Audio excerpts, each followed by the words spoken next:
وإن انتفاع الأجسام في كل آن ومشاهدة بقائها بتجدد الأمثال ليس بأبعد من ذلك في الأعراض. مولوی صاحبانو تیره خبره موږ او تاسې وکړله.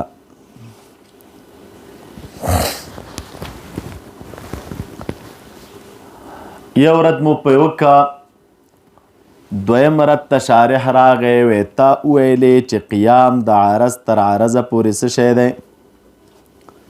دا ناروا ده. قیام د عرض تر عرضه پورې څه شی ده؟ دا ناروا ده. چې هر کله دا ناروا شوه نو دی راغی جواب کوي او وایي چې ته بقا د اعراضو ته یا قیام بقا د اعراضو ته باطل وایې، نو زه دا خبره نه منم چې بقا د اعراضو څه شی ده؟ باطله ده. ولې؟ ځکه زه به د حکماو یو قول درته وښایمه چې هغې قول کوي مولي صاحبانو په بقا د اجسامو باندې بتجدد الامثال، په بقا د اجسامو باندې خبره باندې په حکم دی. اجسام باقی دي په تجدد د چا سره؟ امثالو کې نویوالی راځي. نو چې اجسامو امثالو کې نویوالی راځي نو بقا د اعراضو دی وی هم په تجدد د امثالو سره شي به طریق الاولا. چې په اجسامو کې وی تجدد دی به اعتبار الامثال، نو په اعراضو کې دی هم تجدد راشي به اعتبار او به اعتبار الامثال. څه معنا مولوی صاحبانو؟ مثال ته وګوره، دا تجدد د امثالو څه معنا؟ یو جسم مولوی صاحبانو چې په هر آن د آناتو کې پیدا شي نو دا جسم حادث دی.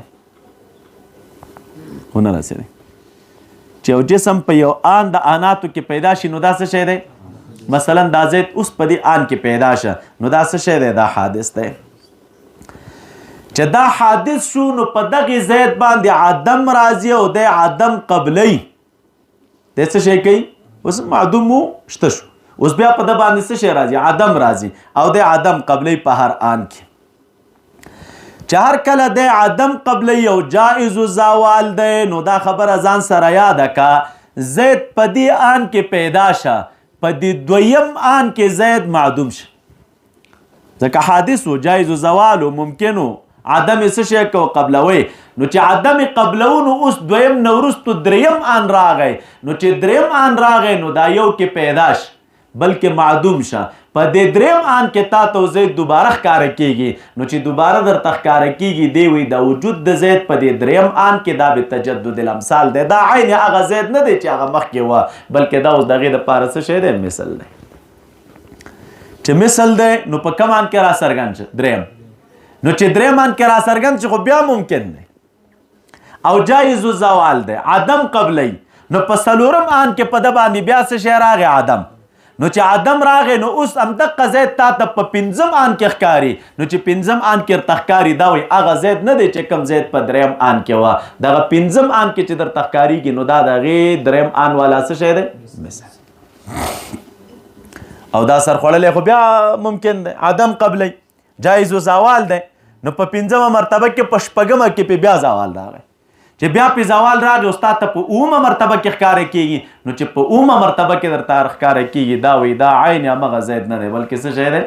دغې زید مثل دی. تجدد امثال باندې پوه شوي تاسو؟ نو دوی وایي بقا د اجسامو په تجدد د چا سره ده؟ د امثالو سره. یوه رایه د فلاسفو دا ده. نو چې په اجسامو کې بقا به اعتبار تجدد الامثال ده، نو په اعراضو کې د هم بقا په اعتبار د چا سره وي؟ د تجدد د امثالو سره. تجدد د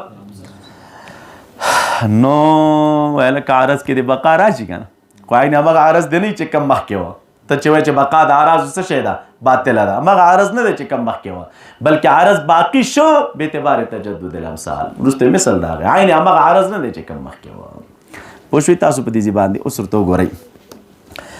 دی وایي ښه او بل انتفاع د اجسامو فی کل آنن، چې جسم په هر آن کې منتفي شي او مشاهده د بقا د دې وشي په چا کې؟ په بل کې. لکه مثلا په اوس آن کې پیدا شه، دویم آن کې څه شی شه؟ منتفي شه، په دریم آن کې بیا ښکاره کیږي. نو دی وایي دغه شیان چې دی به تجدد الامثال دا په تجدد د چا سره دی؟ د امثالو سره. نو انتفاع د اجسام او بقا د هغې په تجدد د امثالو سره لیس بابعد من ذلک فی الاعراض دا ډیره بعیده نه ده په چا کې په اعراضو کې دا د دې نه ډیره بعیده نه ده په چا کې په اعراضو کې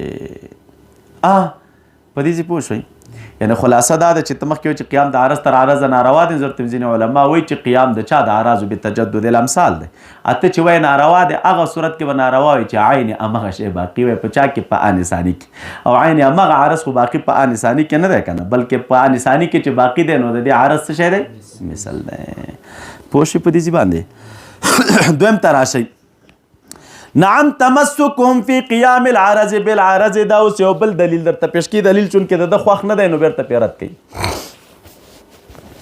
دی وی نعم او تمسکهم تمسک د دې بالعرض په چا باندې فی قیام العرض بالعرض بسرعة الحرکت و بطوئها دا یو دریم جماعت را لګېدلی دا وایي دا خبره نه منم چې بقا د اعراضو باطله ده ولې ځکه زه به درته وښایم قیام د یو عرض به د بل عرض پورې شوی وي لکه سرعت بوتو سرعت تیزی او وروالی سستوالی دا د اعراضو نه دی او قایم دی تر چا پورې تر حرکته پورې خلک یو حرکت ته سریع وي او بل ته څه شی وي لکه حرکت د طالب او حرکت د ټکټر دا ډېر فرق لري که نه نو که طالب داسې نه چارهیي ته په نیم ساعت کې ځي خو ټکټر په 10 منټه کې ځان رسوي که نه او دواړه یو حرکت دی که نه خو یو حرکت سریع دی او بل څه شی دی بوتو نو چې دا یو حرکت سریع دی او بل بوتو دی مولوي صاحبانو نو په دې ځای کې تاسو وګورئ خلق وایي هذه الحرکة سریعة وهذه الحرکة بطیئة دا یو حرکت دی چې په نسبت سره یو جسم ته واخلي نو سریع دی او نسبت سره بل ته واخلي بطیء دی لکه حرکت د پیاده او حرکت د سوره نو دا قیام العرض بالعرض دی که نه ته وایي چې دا څه شی دی دا باطل دی د عرض دی د عرض پورې قیم نه که حرکت خپله څه شی دی عرض او تیزوالی بل عرض حرکت خپله عرض دی او سستوالی څه شی بل عرض نو قیام د عرض تر عرضه پورې نه دی نو ته چې قیام د عرض تر عرضه ناروا دی زه دغه دی نمونه مې درته وښودله چې یو عرض د بل عرضه پورې څه شی دی دا جواب د کړی دی خو لیکن د شارح څه شی دی خوښ نه دی رانقلی یې بیرته رد کړي ورباندې خلاصه د رد دا د مولوي صاحبانو زه چې وایم چې قیام د عرض تر عرضه پورې ناروا دی دا هغه عرض چې کوم مغایر وي د عرض آخر پورې هغه عرض بیل دی او دا عرض بیل دی نو دا عرض د هغې عرضه پورې نشي قایمېدلی صحیح شوه دا مغایر دی او دلته چې دی قیام د سرعت او د بوتو د حرکت نه دا مغایر نه دی بې ذات مغایر بل اعتبار دی ذاتا دی کې مشکل نشته څنګه دلته دو حرکته نشته دی مولوي صاحبانو حرکت یو دی همدقه یو حرکت دی چې نسبت سره یو ته کې سریع دی او چې په نسبت سره بل ته کې څه حرکت بیل بیل نه دی حرکت مقه یو حرکت دی خو دا یو په نسبت سریع دی او د بل په نسبت نه دی کې اتحاد دی که مغایرت اتحاد دی پکې مغایرت خو اعتبارا پکې دی چې دا یو ته تیز وي او بل ته څه شی وایي ور وایي نور کني نور حرکت همغه یو حرکت دی وشوه نعم دی وی او تمسکهم تمسک د دې علماء فی قیام العرض بالعرض بسرعة الحرکت و بطوئها لیس بتامنا دا استدلال څه شی دی دا تامه اذ لیس هنا شیء دلته داسې یو شی نشته دی دلته داسې یو شی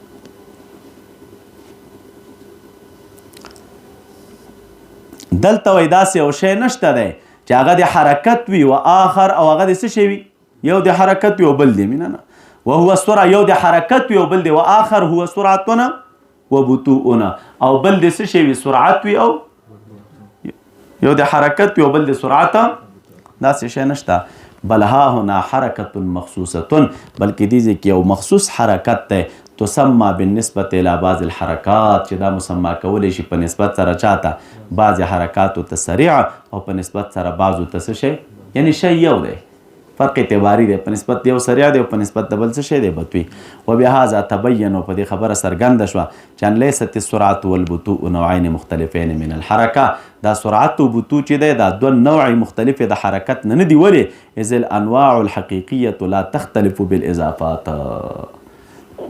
انواع حقیقیه دا په اضافاتو سره مختلف کیږي شی یو دی اضافت به کیږي بل ته به کیږي نو والکه یو ملایي ده او په یو سره په نسبت زیاته ده او د بل په نسبت څه شی دی کمه یو کمه ده یو زیات نو ملایي خو مغه یوه ده دې کې کوم فرق نشته دی خو یو شخص دی چې وپالي نو زیاته ده او بل شخص دی چې وپالي نو څه شی دی